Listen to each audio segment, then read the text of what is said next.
तो जिलानी के आतंक की दस्तक से एक तरफ सीरिया कांप रहा है तो दूसरी तरफ तुर्की के मंसूबों से ईरान और मिडिल ईस्ट में दहशत है। क्या है तुर्की का प्लान और कैसे मचेगा कोहराम, समझिए इस रिपोर्ट के जरिए।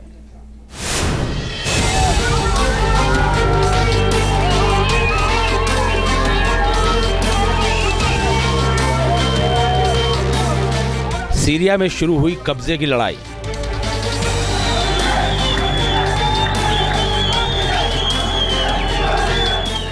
तुर्की ने सीरिया में मचाई भयंकर तबाही।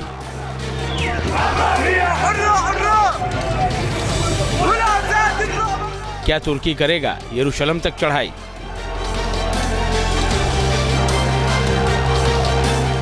सीरिया में असद सरकार के पतन से अलग अलग इलाकों में कब्जे की जंग शुरू हो गई है। उत्तर से लेकर दक्षिण और पूर्व से लेकर पश्चिम तक कई विद्रोही गुटों में आमने सामने की जंग छिड़ गई है। ये तस्वीर सीरिया के पूर्वी इलाके डेर एज जोर की है, जहां विद्रोही गुट कुर्द लड़ाकों पीकेके, वाईपीजी और दूसरे गुट के लोगों के बीच भयंकर गोलीबारी हुई है। बताया जा रहा है कि पीकेके, वाईपीजी विद्रोही गुट के आतंकियों को अमेरिका का समर्थन मिला हुआ है और ये गुट अब इस इलाके पर कब्जा करना चाहता है, जबकि इस इलाके पर ईरान का प्रभाव है जो इसे पीकेके, वाईपीजी के कब्जे में नहीं जाने देना चाहता। खबर है कि तुर्की ने भी डेर एज और इलाके में भीषण ड्रोन हमला किया है और हथियारों के ठिकाने को तबाह कर दिया है।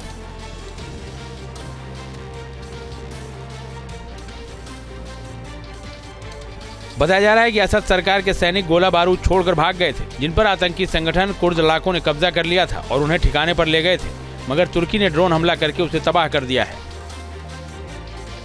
रिपोर्ट्स के मुताबिक तुर्की की सेना उत्तरी इलाके में घुस गई है और तुर्की समर्थक लड़ाकों के साथ मिलकर बड़े इलाके पर कब्जा कर लिया है। जुलानी का समर्थन मिला हुआ है और जुलानी ने जो खुलासा किया है वो दहशत में डालने वाला है। जुलानी ने साफ ऐलान कर दिया है कि सीरिया के बाद अब यरूशलेम पर कब्जा होगा।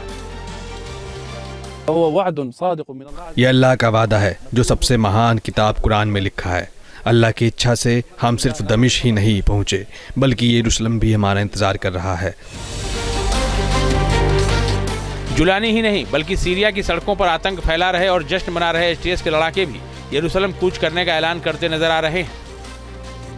ये वीडियो दमिश्क के बाजार का है, जहां एसटीएस के कमांडरों और लड़ाकों ने परेड की, इस्लामिक स्टेट के गठन का ऐलान किया और चेतावनी दी है कि वो इजराइल के खिलाफ युद्ध छेड़ेंगे।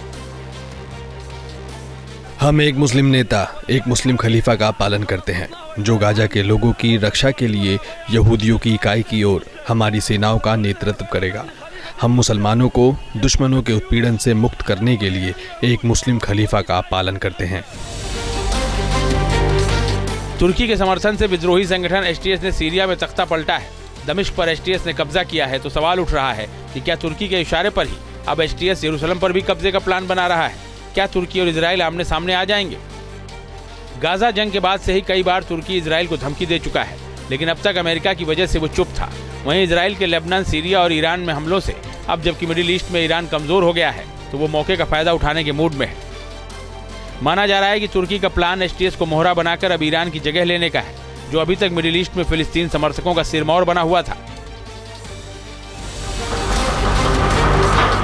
माना जा रहा है कि एसटीएस जिस तरह धमकी दे रहा है और तुर्की ने जो प्लान तैयार किया है उसकी भनक नेतन्याहू को लग गई है और इसीलिए इजराइल ने गोलन हाइट्स की बफर जोन पर कब्जा कर लिया है, अपने टैंक और सेना तैनात कर दी है ताकि एसटीएस के आतंकी दक्षिणी सीरिया की तरफ न बढ़ सकें। उधर सीरिया में एसटीएस को समर्थन करने पर रूसी एनालिस्ट अलेक्जेंडर डुगिन ने तुर्की को चेतावनी दी है। डुगिन ने सोशल मीडिया प्लेटफॉर्म एक्स पर लिखा, सीरिया एर्दोगन के लिए एक जाल था, उसने एक रणनीतिक गलती की है, उसने रूस को धोखा दिया है, उसने ईरान को धोखा दिया है, वो बर्बाद हो गया है। अब तुर्की का अंत शुरू हो गया है। हमने अब तक आपका समर्थन किया है, अब से आप पछताएंगे।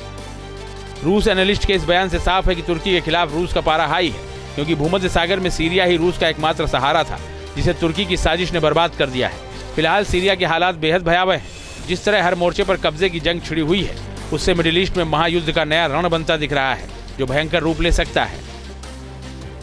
Team news nation. News nation अब व्हाट्सएप पर खबरों के ताजा अपडेट के लिए न्यूज नेशन के इस क्यूआर कोड को स्कैन करें।